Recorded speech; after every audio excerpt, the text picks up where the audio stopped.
Tien is supervised in process-based behavioral therapy with Yvonne Burns-Holmes, as well as by Dr. Sarah Cassidy.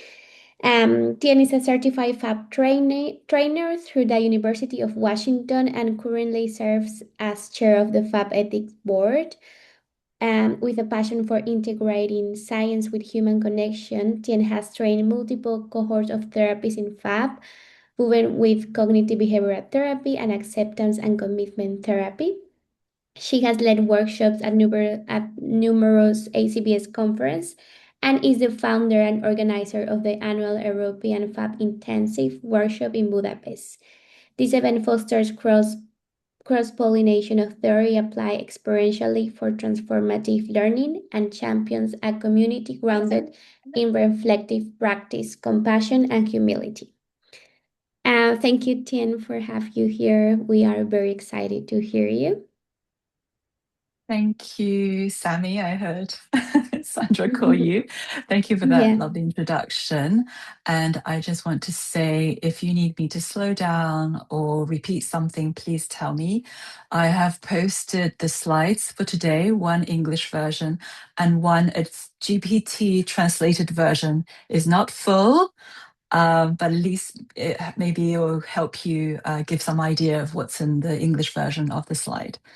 So you can download it hopefully from the chat. And can I share slides? Oh, yeah, I can. Send request. Cool. Okay, so let me start by sharing my slide.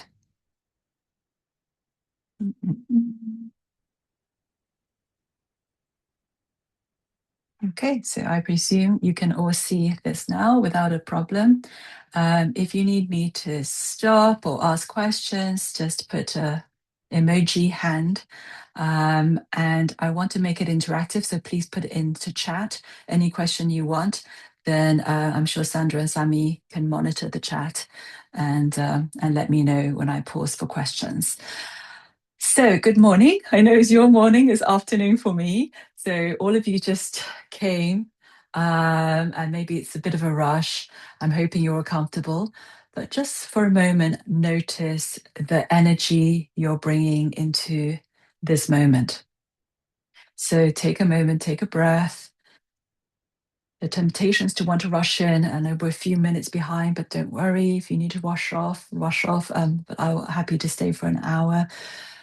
So just notice your energy, notice what you're bringing into this space already, and just have an appreciation that you are the antecedent in your time and your moment right now.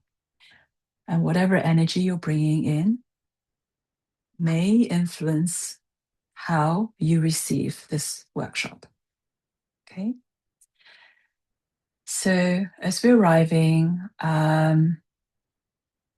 just notice, what is it that you want to get out of today?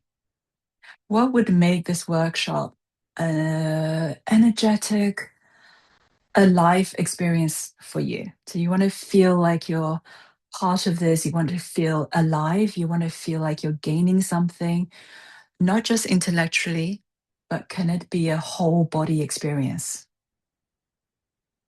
Just kind of ask yourself that. And if you're willing, maybe share in the chat, English or Spanish, up to you. Just what would make this experience more alive, more vital, more in tune for you?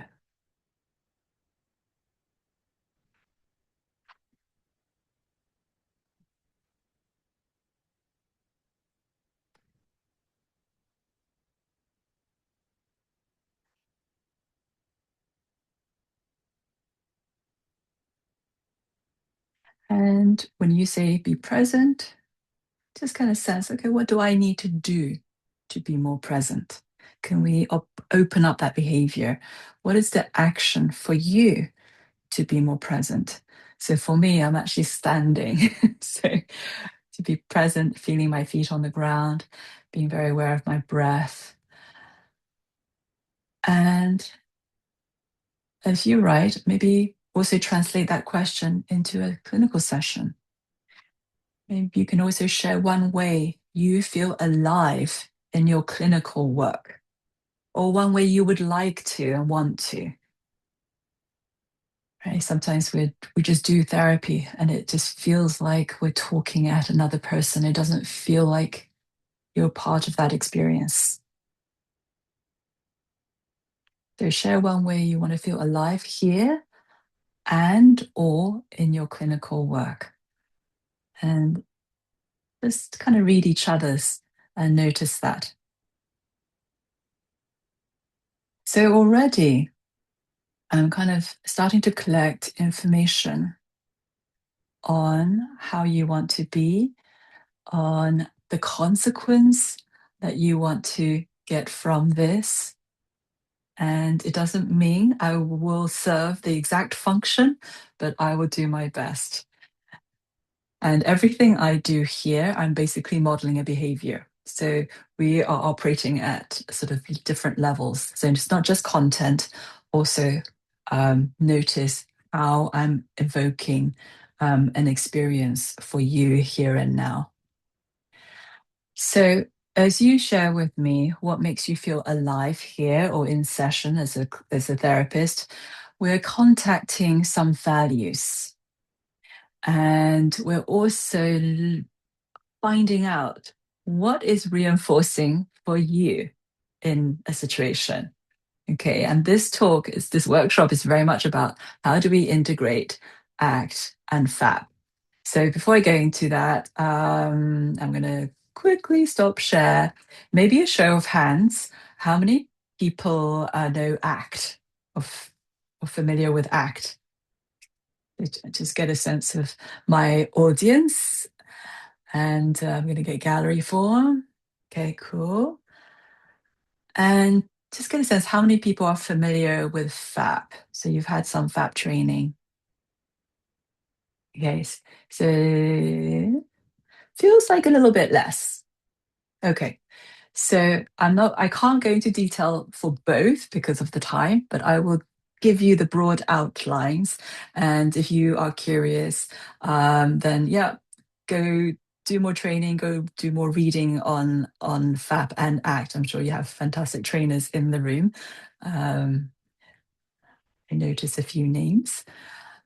So just to give you a broad picture, so of course they all belong in the same family. Some of you might come from a CBT background. That's the background I was brought up on: psychology, then CBT, schema focus, mindfulness based. That's kind of very traditional. I'm a bit older, sort of 80s, 90s learning journey for me. But I realized that I'm bumping into a block. I can feel something happening in session. I'm trying to do protocol, but something just doesn't fit in my relationship with my clients.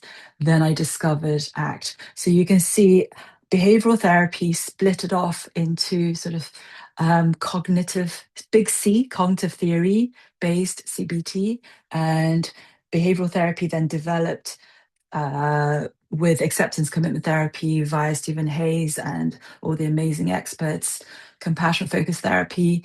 Linehan also sort of split off and developed dialectical behavioral therapy, and of course, functional analytic psychotherapy developed by Bob and Mavis. So we've got sort of second wave, third wave, we call all these ACT and CFT based treatment and even FAP. And now, of course, we're talking about the fourth wave, process based therapy. And Yvonne talks about process based therapy and RFT. And of course, Stephen Hayes is doing process based therapy. The thing is, FAP has always been a process based therapy. And that's the beauty of it, because FAP hasn't really gone too far away from functional analysis, because, of course, in the name, functional analytic psychotherapy is based on functional analysis, and functional analysis is at the bottom, the foundation of all process-based therapy. So in a way, I'm quite lucky to have learned FAP, because that basically moves me into process-based already. And I feel like the FAP rules is a simpler way to understand process. than the Stephen Hayes process-based therapy um, format, but that's another conversation. So let's move on. To find my slide is stuck. Mhm.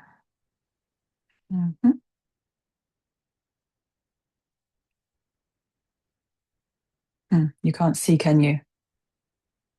Apologies, give me a sec. My slide just crashed.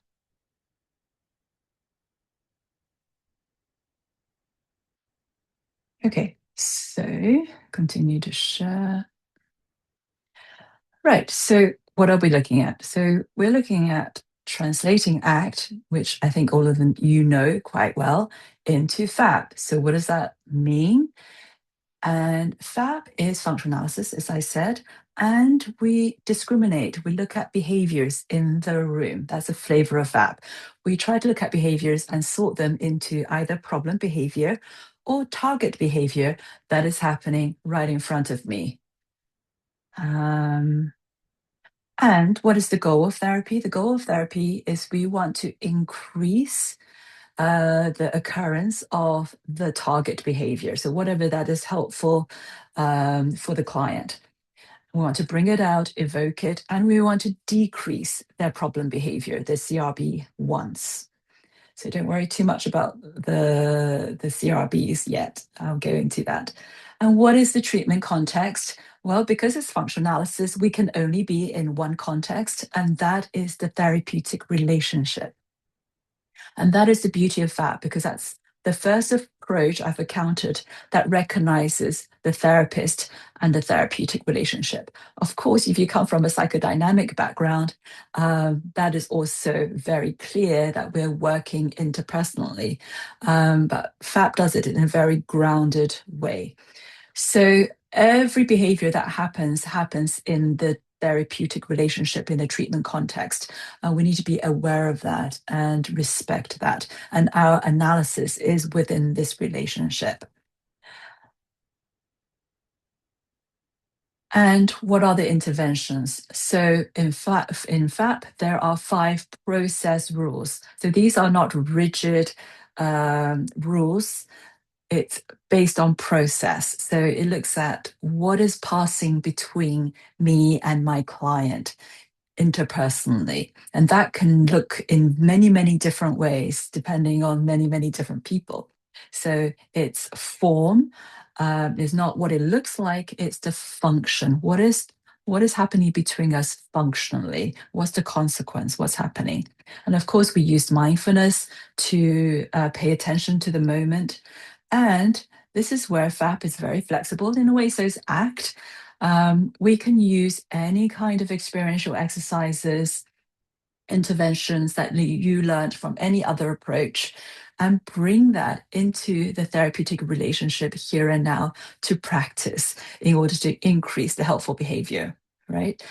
But theoretically, you cannot be eclectic. The theory that you are working under in third wave is always functional analysis and behavioral analysis. That does not change.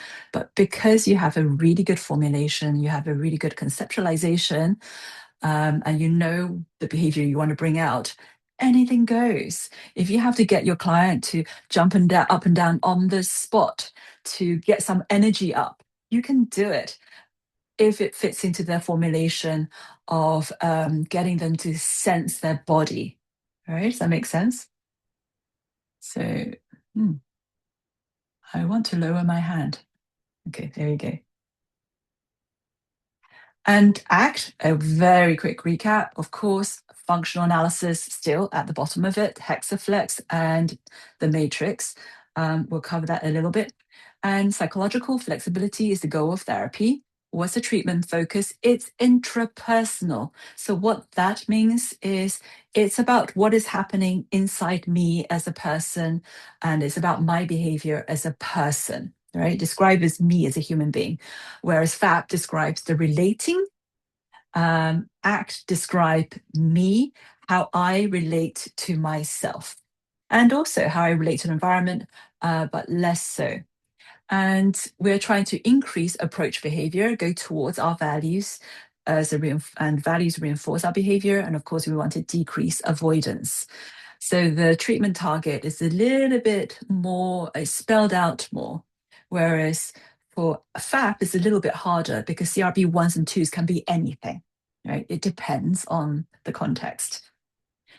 Common interventions are mindfulness, cognitive diffusion, experiential practices. Again, similar to FAB, anything goes that can increase psychological flexibility, behavioral flexibility, and also anything that can increase our experiential exposure to uncomfortable feelings. And of course, we use a lot of metaphors. We use metaphors in session to help clients understand their formulation.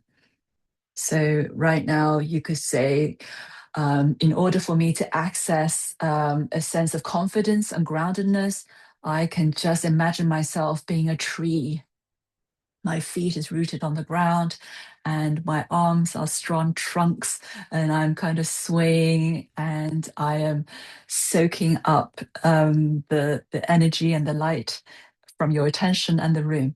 And that helps me connect with how I want to deliver this training. Okay, so you can see metaphor can really help me access all these behaviors in a really nice way. So together, they are behavioral therapy. We don't do any cognitive restructuring like in CBT. That goes out the window. Sorry. It's transdiagnostic. So because it's process-based, we can use it for all sorts of conditions because end of the day, you're still describing human beings in a relationship and relating to the world. That is transdiagnostic. Okay. And it's idiographic. This is where it's slightly harder because we have to look at the person in an individualistic sense because we all have different learning histories. So that makes FAP a little bit harder to work out the formulation and process-based. Basically, formulation is looking at all the data, all the information that can influence my behavior right now. Okay, so I am very mindfully speaking slightly slower. I don't know if somebody's translating me. Because I'm aware of that, it's already changing and influencing my behavior here and now. And of course, it's experiential, it's always present moment focus. So I'm very aware of my audience and the function I am trying to create here. So I adjust my behavior to fit the context. So, just give you a very quick flavor of FAP to make it very simple because we encounter our clients in a therapy room. The context is always the therapeutic relationship that we're working with, right? And what is the therapeutic relationship? To put it simply, we are here to meet our clients' needs, whatever they struggle with. But doesn't mean we do it for them.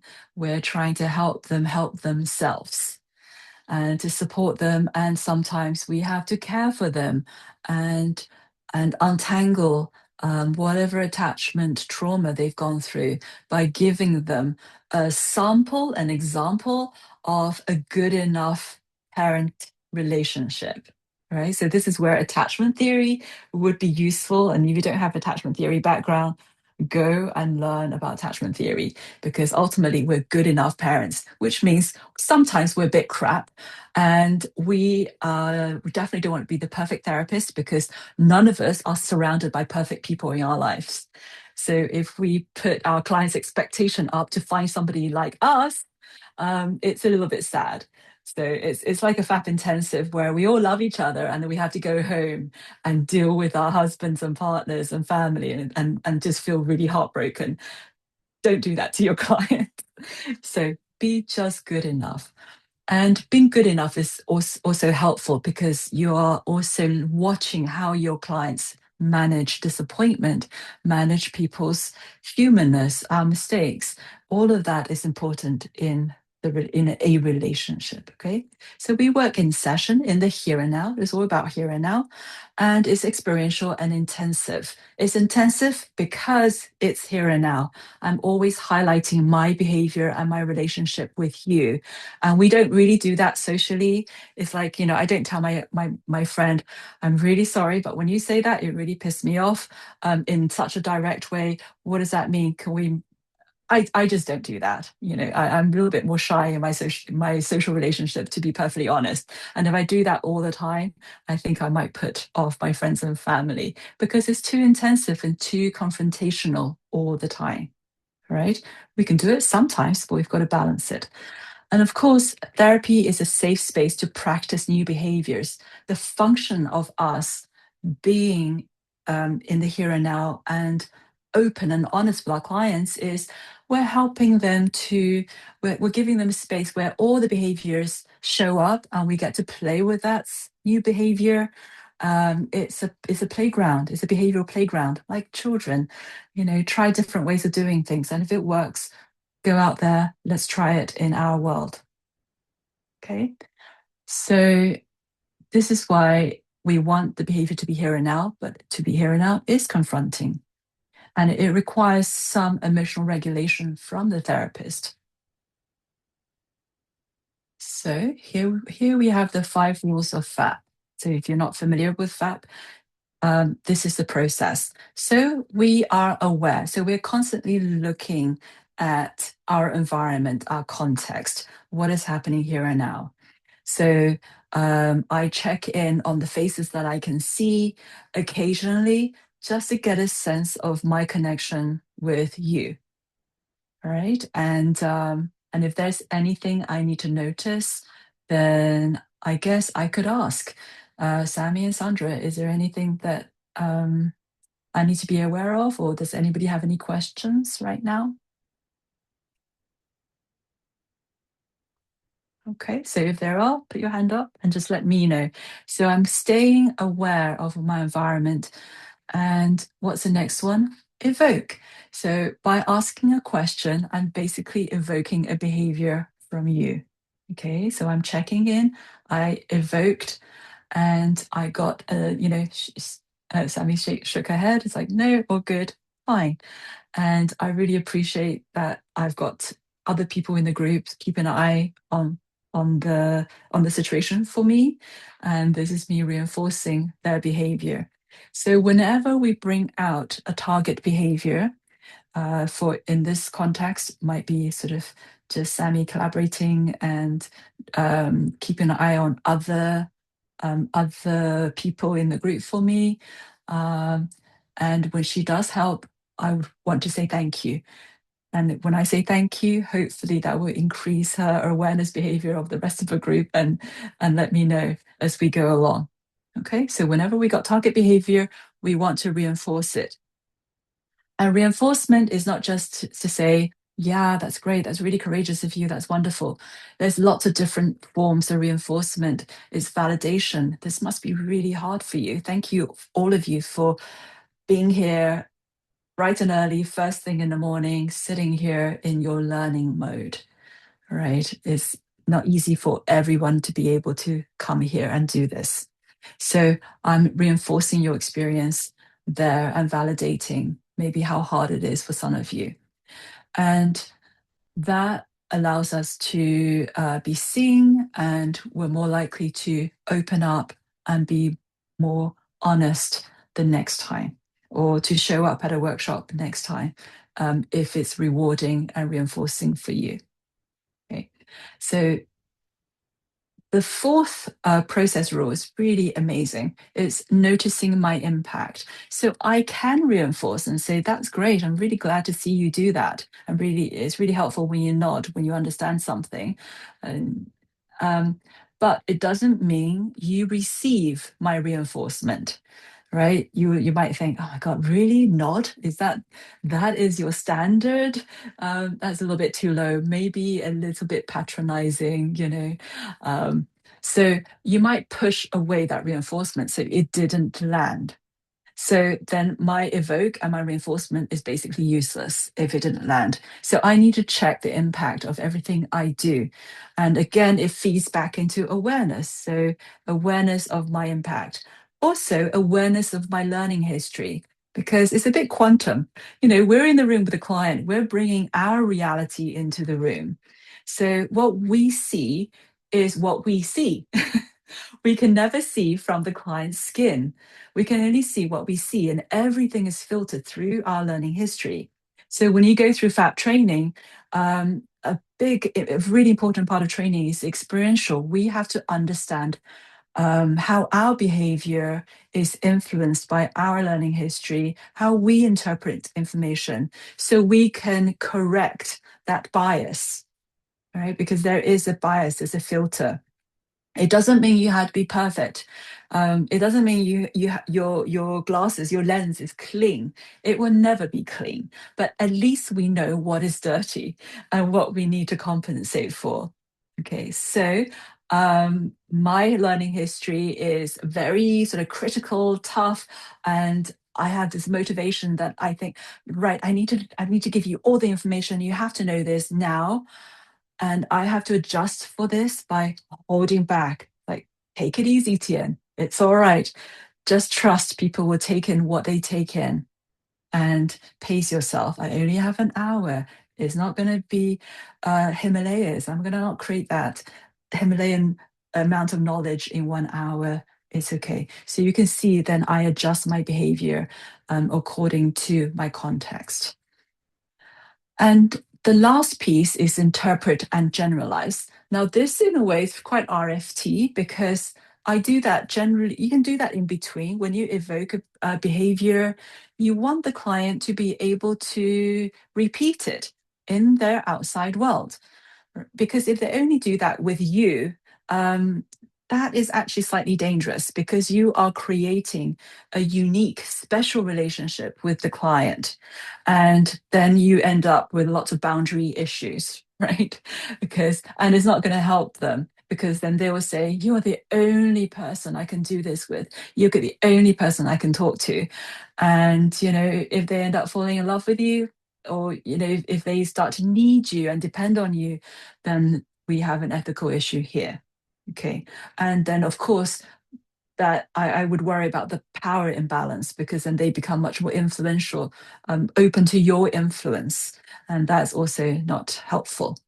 So we need to make sure the client is generalizing their behavior outside into their daily life. They have lots of other people that they are actually building a healthy relationship with. To do that, this is where we need learning. And learning, of course, as we know, we can't avoid language. So this is where we start to bring in ACT. ACT talk about rule-governed behavior. And when these rules are getting too rigid, it blocks learning, it blocks risk taking. So if I have a rule to say, I can't I can't tell people what I think, because when I do, I'm never going to they're not going to give it to me, or they're going to punish me. So there could be a rule there about I can't tell people what I need. And when they experience maybe a moment where they disclose to you what they need, and they experience what it feels like to be listened by you. It's like, did you notice that I'm listening to you right now? When you ask me a question, I paused, I slowed down, I considered your question, I answered it. What was it like to notice that I basically heard you and answered your question? Wow, okay. So you highlight that behavior. That's actually really nice. It's really interesting. Okay, so is there anything about this experience? Can you just for a moment notice this experience? How can you do this and create this with somebody today? And you want them to maybe name a person, maybe a time, a place. The more detail you can set this behavioral experiment up in their life, the more you help them to achieve success, right? Because you don't want to set up a homework that they are more likely to fail. We're not looking for perfection again. They might not. You can say, well, what if they don't? hear that or don't understand that, what else can we do? So we set up a good homework that will increase the probability of success.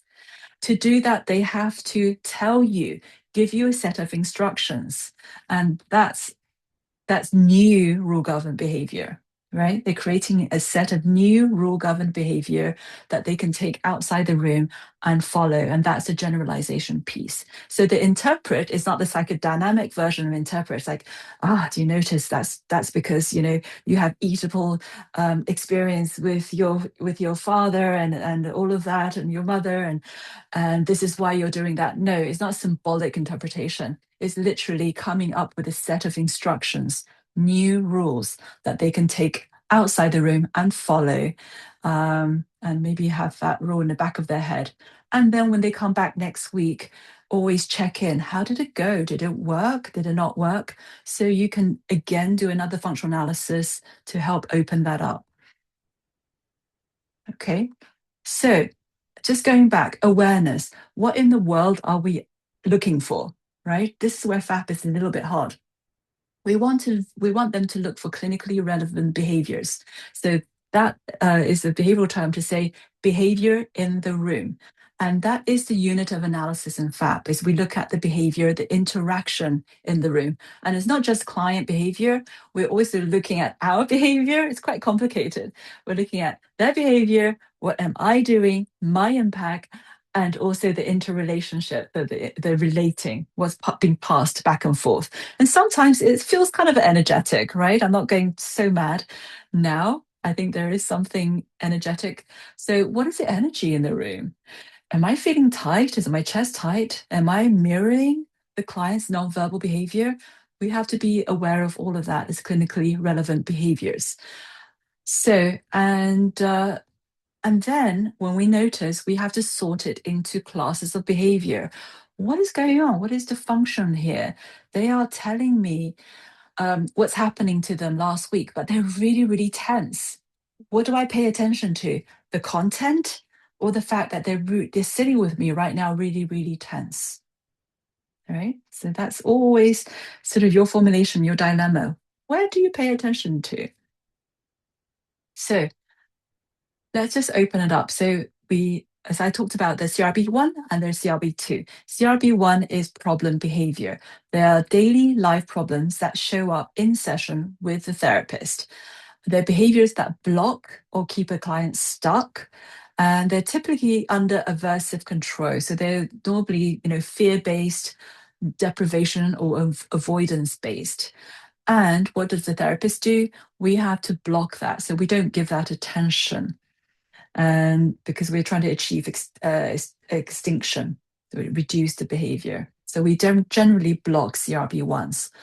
CRB2s are improvement behaviors. They move the client towards a goal or a value that show up in session with you.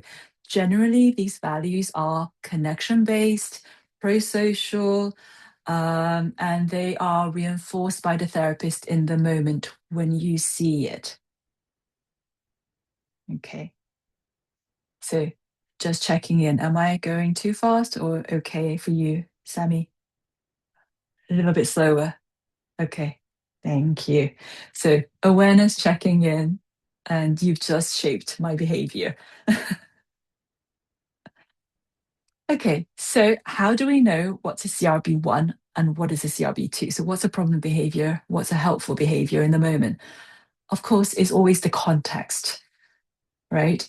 So maybe let's play a little bit game.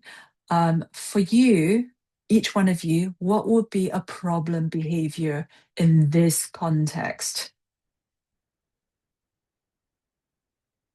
All right. What would, and also consequence. When you do something, is it, what are you reinforcing? And or are you going towards something or are you running away from something? Okay, so maybe think about that. And if you want, does anybody want to speak out loud and share or share in the chat?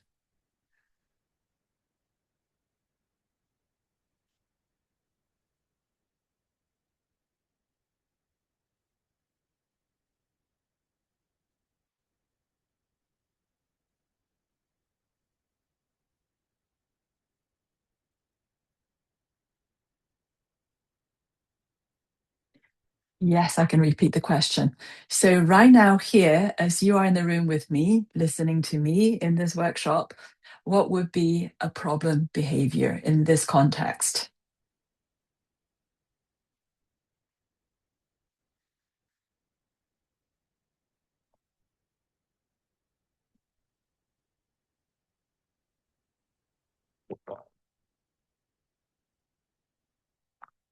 And you could argue the fact that my question wasn't very clear is kind of a problem behavior because I'm not achieving the impact I'm looking for.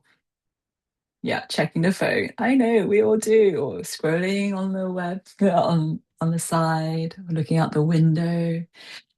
Absolutely. So these are potentially problem behaviors. That is, and it doesn't mean that they're good or bad. It's just they don't work very well.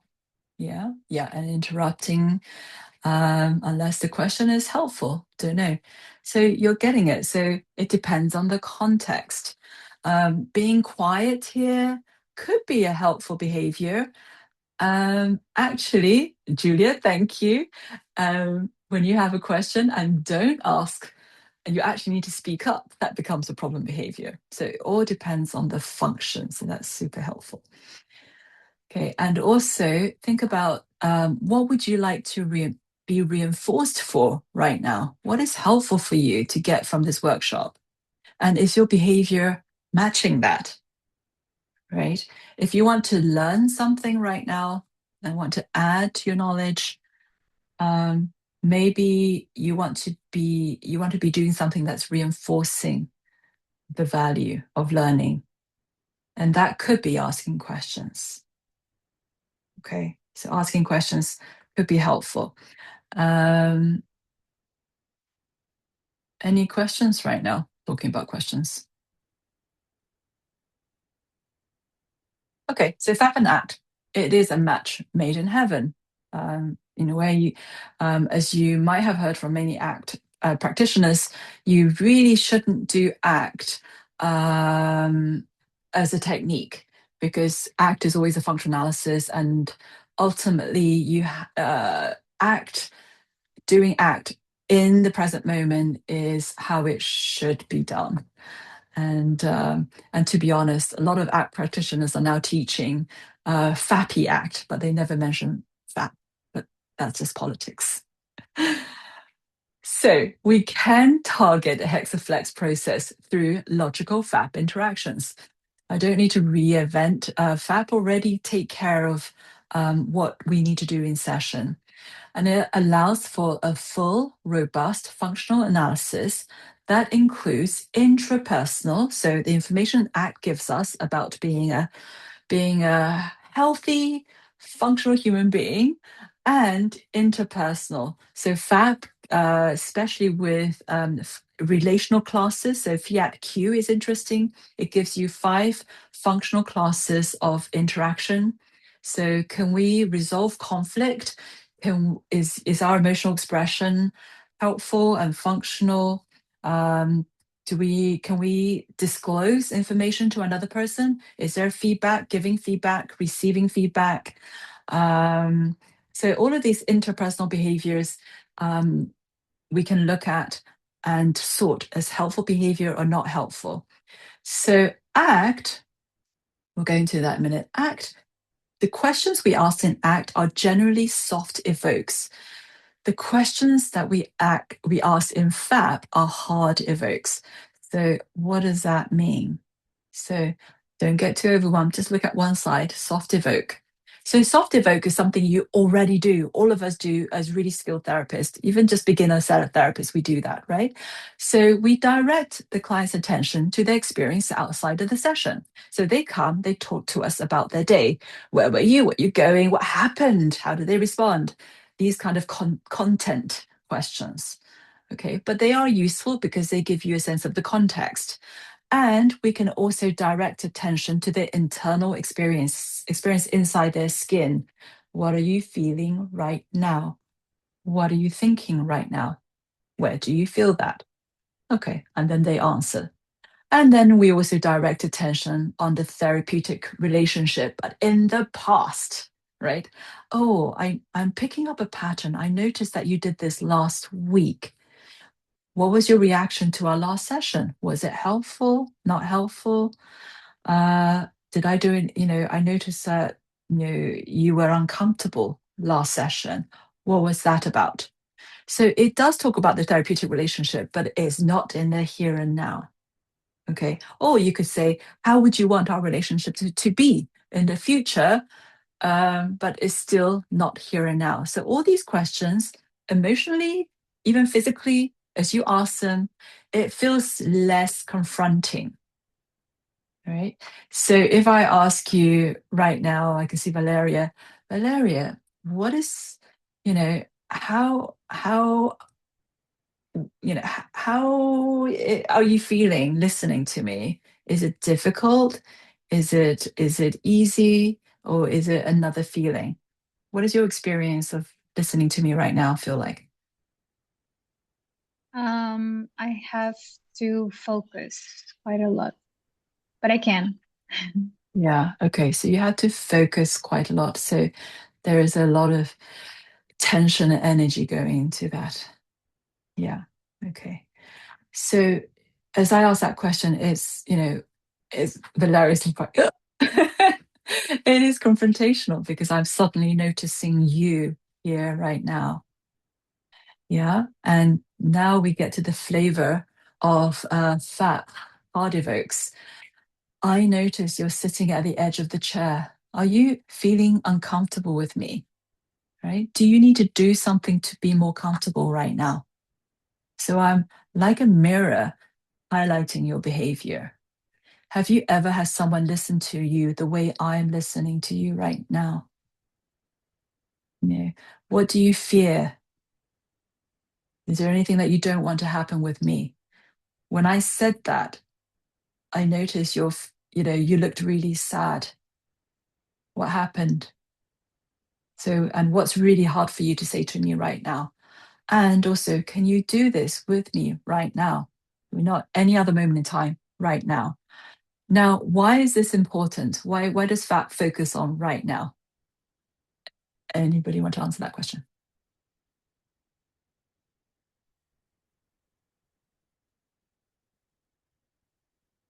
So who wants to take the risk and speak up?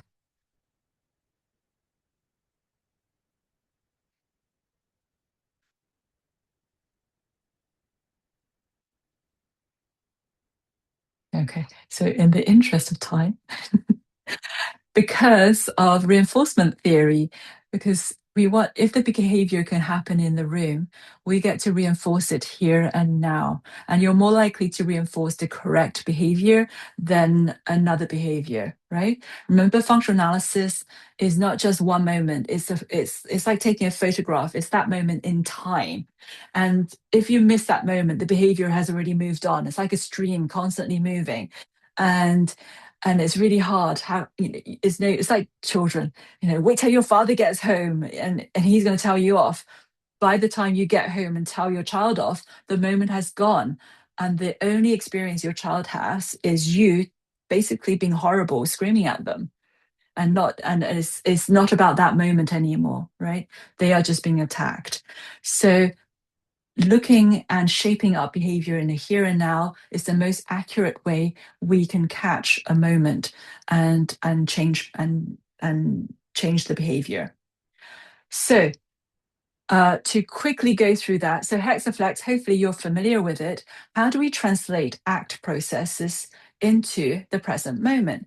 So what is open? So on one side is, of course, the acceptance and diffusion side is about being open to experiences, be willing to experience difficult thoughts, non-judgmental, and allowing objectivity, observation in. So it's kind of a very sort of mindful process, right? This is where mindfulness is really, really important. Of course, middle is again being present, mindful, and that is very much a FAP process. So in a way, FAP is encompasses, holds awareness already in its technique. And if we are present and we're observing the situation, we're constantly taking perspective as a self in context, self as context.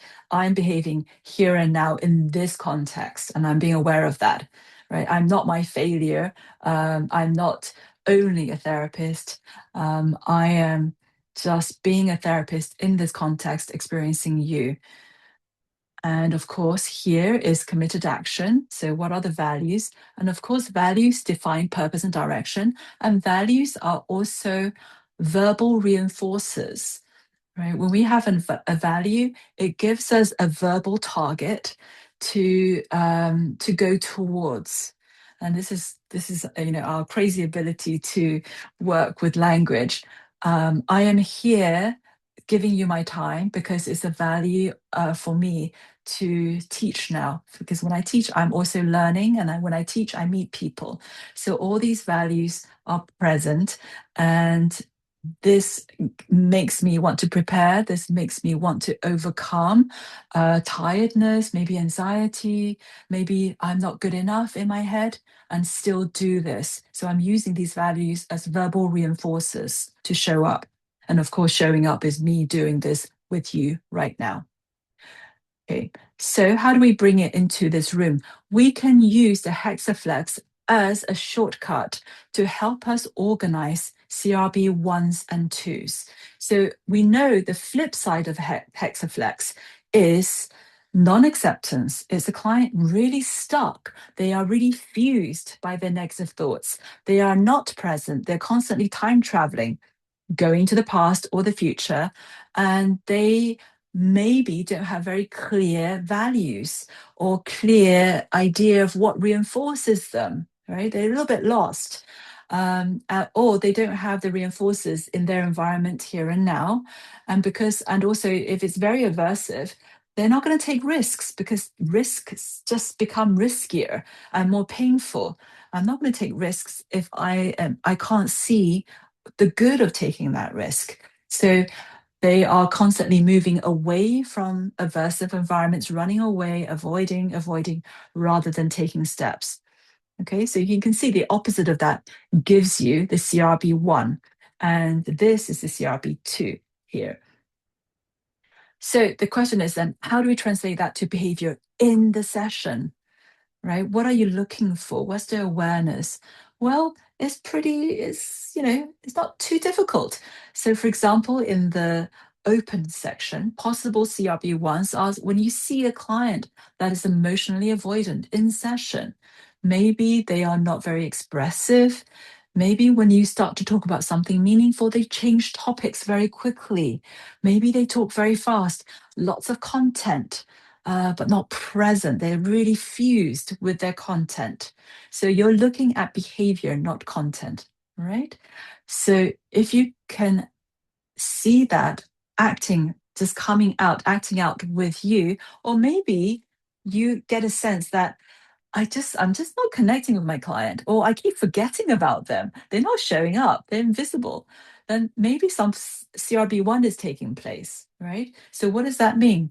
Well, if they're doing that, then flip it around. CRB2, can we slow things right down? Can we start tracking what's going on? So we can both observe and share an emotional experience together. Can we increase vulnerable disclosure without avoiding it, running away, or going too fast? And maybe just you can do some behavioral experiments. Like, it's not perfect. It's okay. Can you show me what's bad about you?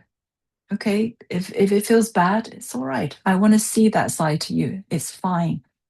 And also, can we do diffusion exercises? If you're going to do diffusion exercises, you can do that. It's in person. Just feedback their impact, and of course, reinforce that. Okay, so does that make sense? So you can look at and translate all the hexaflex into behaviors in session. And of course, awareness as well is fixated on past events. And can we stay in the moment, check in on your body? That's how we open the session. Can we check in? What energy are you bringing in right now? What sensations? And notice sort of negative core beliefs. I'm anxious, I'm a failure. Okay. And what is that? Can you notice that you're sitting with me? I'm talking to you. I still want to talk to you. I still want to be with you, even though you're showing up as a failure. Let's look at that. It's fine. I can bring my failure into the room with you as well. What would that be like if we both sit here and show each other our failures? Okay. And this is when we start to do really interpersonal, transformative, but also quite confronting, quite intense work with our clients, and being very, very human with them. And of course, the beauty of FAP is everything happens in and here and now. So committed action is just fused in FAP, right? If you're going to do it, let's do it now. Because if we do it now, we can shape it up. And we're not setting client homework outside, and they might totally misunderstand and maybe do it wrong and come back and say it doesn't work. If we do it now, then we set a client up for success. So rather than set up a behavioral experiment, do the behavioral experiment in session with them. Okay. Can you do this with me now, here and now? So let's translate it into a matrix. So the questions we ask is very fat flavored questions. So we normally start on the bottom left. What are some internal things that is showing up now with me? What's difficult that's showing up with me? I noticed that as you're talking about this, the energy changed in the room, or your body started to tense up. What's showing up? What are you doing right now to get away from this? Can we notice is it maybe your body tensing up is your way of holding this difficult feeling, and you're trying to get away? And I notice you're trying to change the subject right now. So, but what is important? You're here, you've come back again. What's important and meaningful in our work together right now? What's meaningful in our interaction? Can you stay with that? And what can you do right now to stay with our interaction, to stay with the work, even though it's hard? And how can you do that with another person later on? So the generalized piece. Okay. So the language, FAP is really quite easy. You just bring in right now. What can you do with me right now? And hold that in your head. And if you can translate that behavior, then you're doing FAP. Okay. So I guess ask yourself from today, what is a courageous value aligned T2 you will commit to this week in your client sessions? And T2 means it's therapist CRB2, so therapist target behavior. What can you do to draw out a behavior from your client, a hard evoke from your client? What can you do what risk can you take in your own daily life that moves you towards valued action? Okay. So at that point, that is it. Oops, sorry. Let me just give you, and I know it's very, very fast, very short, but if you want to email me with any questions and you're interested in fat training or combination of both later on, just come to our website. I think there will be another sort of fat level in either summer or September. But feel free to contact me. And I come back. I know some of you have to share, but any quick questions at this point? Yeah, I have a Yes. question. Yeah. Yes. Well, I found FAB through ACL. Mm. So, first of all, thank you. I really loved your Welcome. talk. It was really nice. Also, I found FAB through ACL. So I've been in ACL for a while. I really love ACL, and I really Yeah. loved that you put awareness, courage, and love in the FAB rules, because I have heard mixed opinions about that. about that words. So Yeah. my questions would be like, would you use like these maybe ACL protocols in therapy with clients? How would you use it? Like, how would you adapt it, ACL to a therapeutic process? Okay. So ACL, the collective group, as you know, is very creative, right? You have these kind of guided questions that try to Yeah. evoke experiences from clients. So awareness, courage, love is kind of Mavis's way of translating technical language for the public, general public. And when we are teaching FAP, so there's two levels. When we're teaching FAP, I don't teach ACL. I teach the 5 rules. We teach the functional analysis because you as a therapist need to know that foundation. Without it, it becomes a little bit fuzzy, right? So that's one level. So learn the 5 rules, not whatever ACL is. ACL is the user interface. It's a pretty screen on your laptop. Now, yes, the exercises you can use with your clients. You can maybe bring in a question, but make sure you translate it into a hard evoke, which looks like, tell me about your sadness, say it's a miserable one, but say loss, say a theme around loss. What would it feel like to know that our session will come to an end? How does that feel? Um, does that feeling bring up any memories about the endings you've had? So you start from the present moment and you track that back into the experiential, the learning experience. And of course, while they're talking to you or replying, you're looking at their behavior, you're looking at their emotional expression. Is that functional? You're looking at how they talk about it. Oh, everything's going to end. None of my relationships stay. If they say that, it gives you, if you do your functional analysis, you can see they seem to come from a position of deprivation, right? Something's always being taken away. I'm always deprived. That's the world they live in. That's the eyes they see through. And your functional analysis will tell you, oh, okay, if they constantly see what they don't have, are they going to notice what they have? So, and then you want to change their perspective again. Say, well, okay, but what I notice that, you're always looking at what's going to end.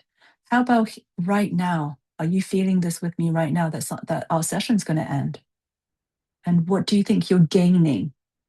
So so within that, I would say learn more about functional analysis and motivational states, because rather, if they're coming from a state of deprivation, what you want to balance out the CRB2 would be, can they focus on gains, what they can receive? How do they take in what they need? Are those set of behaviors here? And you can test that with them. So yes, you can translate to short question. You can do ACL stuff, but see if you can play around with it and make it much more interpersonal. Thank you. Okay, Julia, nice to see you. Nice to see you, Tien. Thank you. Thank you for your presentations. I learned a lot and it's very exciting. This is a real quick question, yes, no question. I am very curious about funding as a trauma response. And I am curious about how can we work from FAP, but my question is that we as a FAP therapist, we need to have considerations before we work in a relational interaction with them, because maybe they need, or maybe we need trauma certifications or any considerations.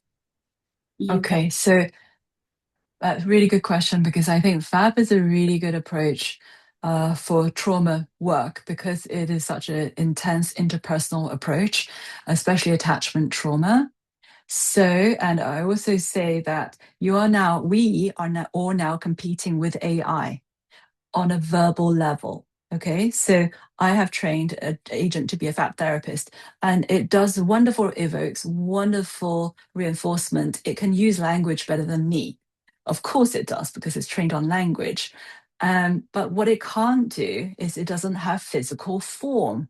So all of you therapists, what I say is you now need to move to a different area, embrace your humanity, be more human, which means we have to work much more interpersonally and be much more aware of physical body work, somatic work. So how do you spot CRB ones and twos? Well, yes, you have to polish your mirror neurons. So the more you can detect your emotion, your emotional states, understand your own trauma, how that affects your body, if you can feel it and track it and tact is putting language to the sensation, then you can spot that more in another person. So if you're sitting with me and I somehow notice that your shoulder is just not moving, right? And some clients like that, very subtle. I start to mirror your posture. And through half an hour, I think it's very hard for somebody to sit still with shoulders not moving for half an hour. That tells me there's tension.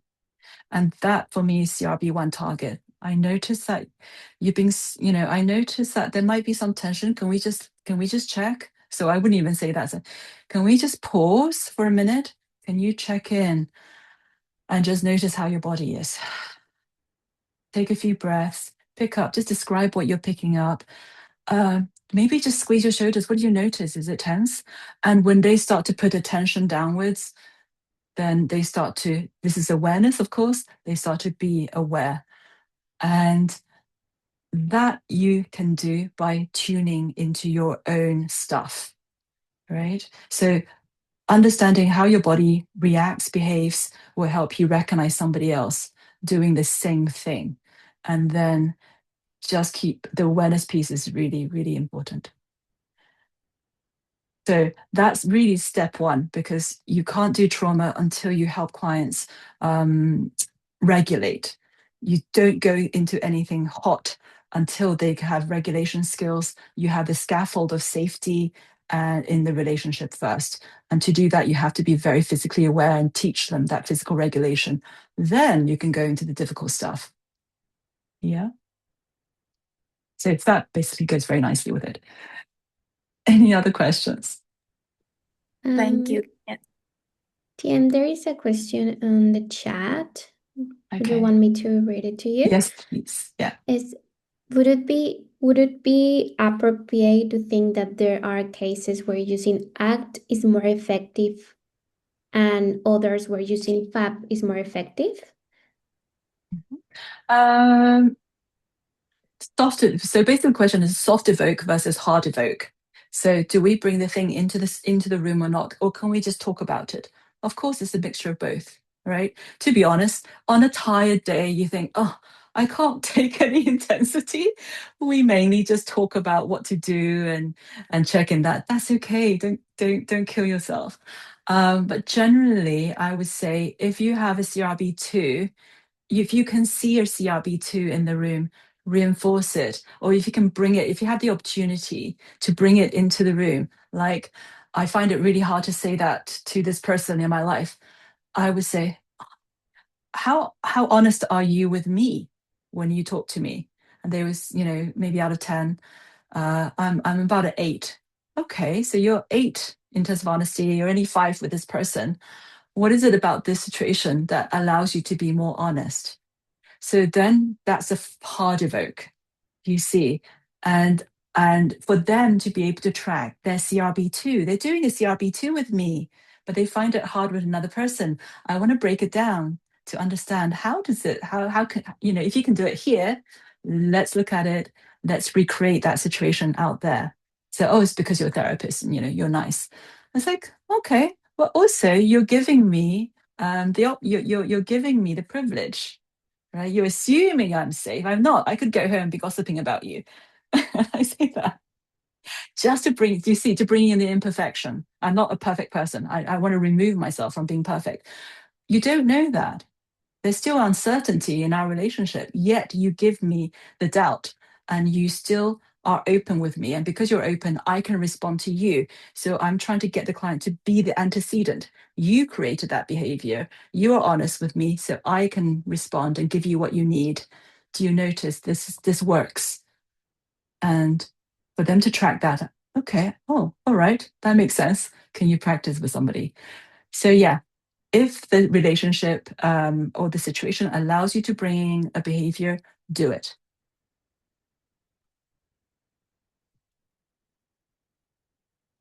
Okay, is there another question, comment? No, there is no more questions.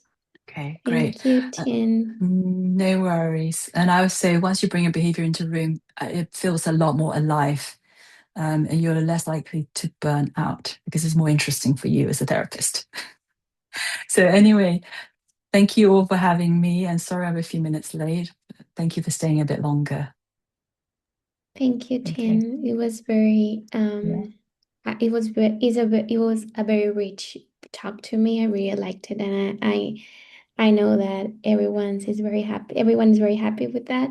So thank you, and we hope we see you again It would in be a the pleasure to see chapter. you again. Thank you for inviting me, and thank you, Sandra, for inviting me.